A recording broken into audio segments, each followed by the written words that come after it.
Hello বন্ধুরা, আসসালামু আলাইকুম। আজকে আমি আপনাদের জন্য নিয়ে চলে আসলাম নতুন একটা রেসিপি নিয়ে। আর তা হলো হোটেল স্টাইলে মজাদার ডাল ভুনা রেসিপি। এই রেসিপিটা ফলো করলে আপনারাও খুব সহজেই ঘরে বসেই তৈরি করে ফেলতে পারেন মজাদার হোটেল স্টাইলের ডাল ভুনা রেসিপি। তো এর জন্য প্রথমে আমি নিয়ে নিয়েছি বুটের ডাল। এখানে আমি হাফ কাপ ডাল নিয়েছি। নিয়ে এগুলোকে ভালো করে পরিষ্কার করে কয়েকবার ধুয়ে নেব। ধুয়ে 1 ঘন্টার জন্য ভিজিয়ে রাখবো। 1 ঘন্টা পর দেখুন আমার ডালগুলো ফুলে কিন্তু ডাবল হয়ে গিয়েছে।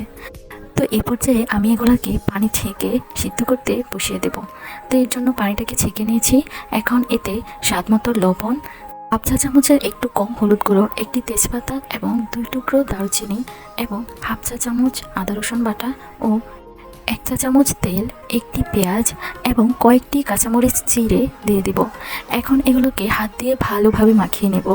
মাখিয়ে ডালটাকে আমি প্রেসার কুকারে দিয়ে দেব। এই পর্যায়ে আমি ডালের ডাবল পরিমাণ পানি এখানে অ্যাড করে দিয়েছি। এখন আমি প্রেসার কুকারটাকে চুলায় বসিয়ে দিব। তো এই পর্যায়ে প্রেসার কুকারটাকে মিডিয়াম টু লোতে রেখে চুলায় ডালটাকে 10 মিনিটের জন্য সিদ্ধ করে নেব। তো এই তো 10 মিনিট পর দেখুন আমার ডালটা কিন্তু খুব সুন্দরভাবে সিদ্ধ হয়ে গিয়েছে। একেবারে গলে যাবে না, আবার শক্তও থাকবে না, ঠিক এরকমভাবেই সিদ্ধ করে নিতে হবে। এখন এই ডালটাকে আমি বাগার দেব। তো এর জন্য আমি চুলায় একটি পাত্র বসিয়ে দিয়েছি। এতে আমি 3 টেবিল চামচ তেল দিয়ে দিয়েছি। তেলটা গরম হয়ে আসলে এতে 2টো শুকনো মরিচ এবং একটি পেঁয়াজ কুচি দিয়ে এটাকে হালকা নেড়ে চেড়ে ব্রাউন করে ভেজে নেব। ভেজে নেওয়া হয়ে গেলে এতে আমি অ্যাড করে দেব হাফ চা চামচ পাঁচফোড়নের গুঁড়া এবং 1 চা চামচ ধনিয়ার গুঁড়া, হাফ চা চামচ মরিচের গুঁড়া এবং হাফ চা চামচ জিরা গুঁড়া। এখন এগুলোকে হালকা একটু নেড়ে চেড়ে ভেজে নেব এই সুন্দর একটা এরোমা বের হওয়া পর্যন্ত। খেয়াল রাখবেন যেন এটা পুড়ে না যায়।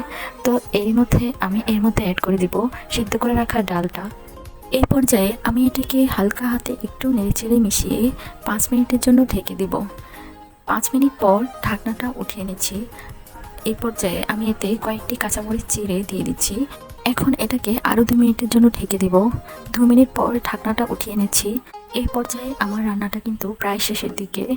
এখন আমি এটাকে নামিয়ে নেব। দেখুন ডালটা দেখতে কতটা লোভনীয় হয়েছে।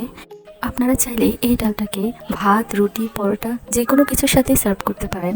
সব কিছুর সাথে এই ডালটা খেতে অনেক সুস্বাদু হয়। আজ আমি এটাকে সার্ভ করছি পরোটার সাথে।